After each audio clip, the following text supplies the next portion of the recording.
പതിറ്റാണ്ടുകൾക്ക് മുമ്പ് കോട്ടയത്തെ ഒരു ചെറു തട്ടുകടയിൽ വെച്ചാണ് ആ കഥ ആരംഭിക്കുന്നത്.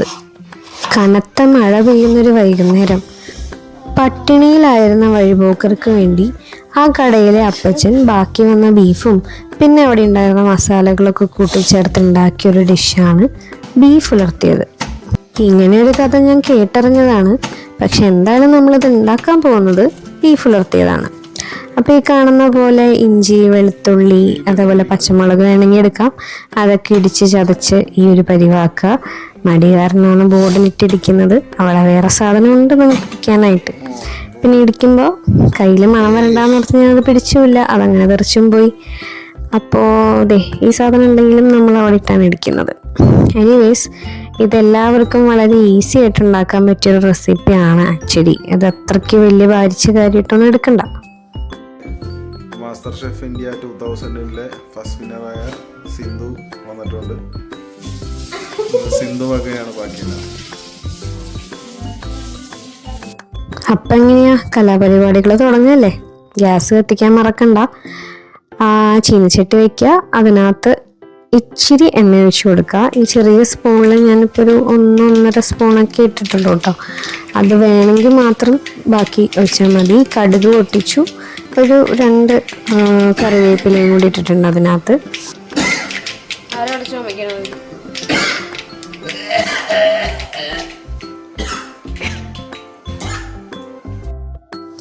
പിന്നെ ഇതിൻ്റെ സയൻറ്റിഫിക് രീതിയൊന്നുമല്ല കേട്ടോ ഞാൻ പറയുന്നത്, ഞാൻ ഉണ്ടാക്കിയ രീതിയാണ്.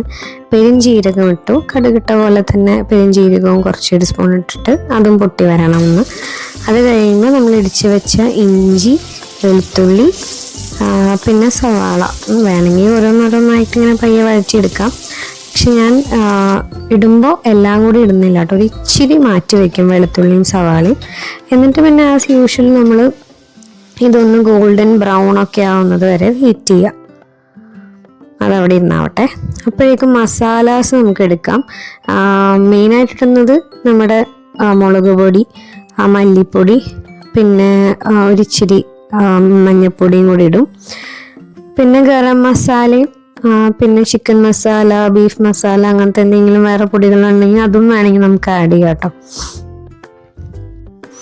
പിന്നെ ഞാൻ യൂഷ്വലി ഉണ്ടാക്കുമ്പോൾ പെരുംജീരകത്തിൻ്റെ പൊടിച്ച് വെച്ചതുണ്ടാവും, അത് കുറച്ച് ആഡ് ചെയ്യാറുണ്ട്. പെരുംജീരകം ഇട്ട് പൊട്ടിച്ചത് കൊണ്ട് ഒരു തുള്ളി ആഡ് ചെയ്താൽ മതി. ഇത് നമ്മളിപ്പോൾ ഒരു പേസ്റ്റ് പോലെ ആക്കുകയാണ്, ഇച്ചിരി വെള്ളം ഒഴിച്ചിട്ട്. സോ ദാറ്റ് അത് അപ്പോൾ ബിഗിനേഴ്സിനൊക്കെ ഭയങ്കര യൂസ്ഫുൾ ആയിട്ടുള്ളൊരു ടിപ്പാട്ടോ.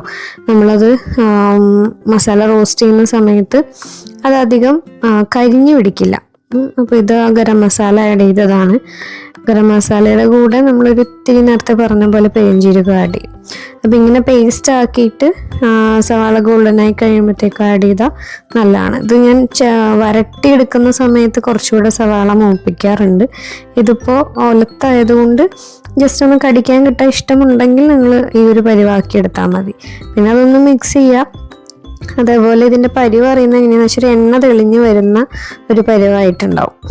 എണ്ണ നമുക്ക് തെളിഞ്ഞിങ്ങനെ കാണാൻ പറ്റുന്ന, അല്ലെങ്കിൽ തിളക്കിയല്ല ഇങ്ങനെ ചൂടായി വരുമ്പോഴത്തേക്കും ആ സമയത്ത് കറിവേപ്പിലയും വെളുത്തുള്ളിയും ബാക്കി വെച്ച് നമ്മളെ സവാളയും കൂടി ഇട്ടിട്ട് അതുകൂടെ ഒന്ന് മിക്സ് ചെയ്തിട്ട്. ഇതിപ്പോൾ അഗെയിൻ ഒലത്തായതുകൊണ്ട് ആ ഒരു കടിക്കാൻ കിട്ടാനും നല്ലൊരു ടേസ്റ്റ് ഉള്ളത് കൊണ്ടാണ് അങ്ങനെ ചെയ്യുന്നത്.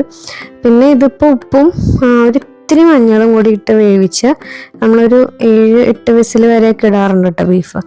അങ്ങനെ വേവിച്ച് ഫ്രിഡ്ജിലെടുത്ത് വെച്ചിട്ടുണ്ടായിരുന്നതാണ്. അതിൻ്റെ വെള്ളം നമ്മൾ സൂപ്പ് കറിയൊക്കെ വെക്കാൻ വേണ്ടിയിട്ട് വേറെ മാറ്റി വെച്ചിട്ടുണ്ടായിരുന്നു. അപ്പോൾ അത് മാറ്റി വെച്ച ബീഫാണ്, അത് വേവിച്ച് വെച്ച ബീഫാണ്. അത് നല്ലോണം മിക്സ് ചെയ്യുക. അതിൻ്റെ കൂടെ തേങ്ങാക്കൊത്തും കൂടി ഇട്ടിട്ടുണ്ട് കേട്ടോ, അത് ഇഷ്ടമുള്ളവരിട്ടാൽ മതി. പിന്നെ വേണമെന്ന് വെച്ചാൽ ഇതിൻ്റെ കൂടെ നമ്മുടെ കൊറിയാൻഡർ ലീവ്സോ മിൻറ്റ് ലീവ്സോ ഒക്കെ ആഡ് ചെയ്യാം. നമുക്കത് അത്ര പ്രിഫറബിൾ അല്ലാത്തതുകൊണ്ട് അത് ആഡ് ചെയ്തിട്ടില്ല. അപ്പോൾ അത് ഇങ്ങനെ ഇളക്കി അപ്പോൾ ആ സമയത്തൊക്കെ നമ്മൾ സിമ്മിലിട്ടിട്ട് ഇളക്കി കൊടുക്കുക. ലാസ്റ്റ് ആകുമ്പോഴത്തേക്കും ഹൈ ഫ്ലെയിമിലിട്ടിട്ട് ഒന്നുകൂടെ ഇളക്കുക. ഈ കറിവേപ്പില ഇടയ്ക്ക് ആഡ് ചെയ്ത് കൊടുത്താൽ നല്ല ടേസ്റ്റാണ്. അത് വീണ്ടും അടി ചേർത്ത് ഇളക്കണം, അല്ലെങ്കിൽ ഇങ്ങനെ മസാല ഒക്കെ കരിഞ്ഞു പിടിക്കും. അങ്ങനെയുള്ള സമയത്ത് ഷാലോ ആക്കിയിട്ടിട്ട്, ഫ്ലെയിം ഷാലോ ആക്കിയിട്ടിട്ട് ഒന്നുകൂടെ ഇളക്കി കൊടുക്കുക. അത് കഴിഞ്ഞ് ലാസ്റ്റ് ഒരു ഇത്തിരി ഗരം മസാലയും നമ്മുടെ ജീരകത്തിൻ്റെ പൊടിയും കൂടെ വെതറി ഒന്നും കൂടെ ഇളക്കി വെച്ച് കഴിഞ്ഞാൽ സാധനം റെഡി.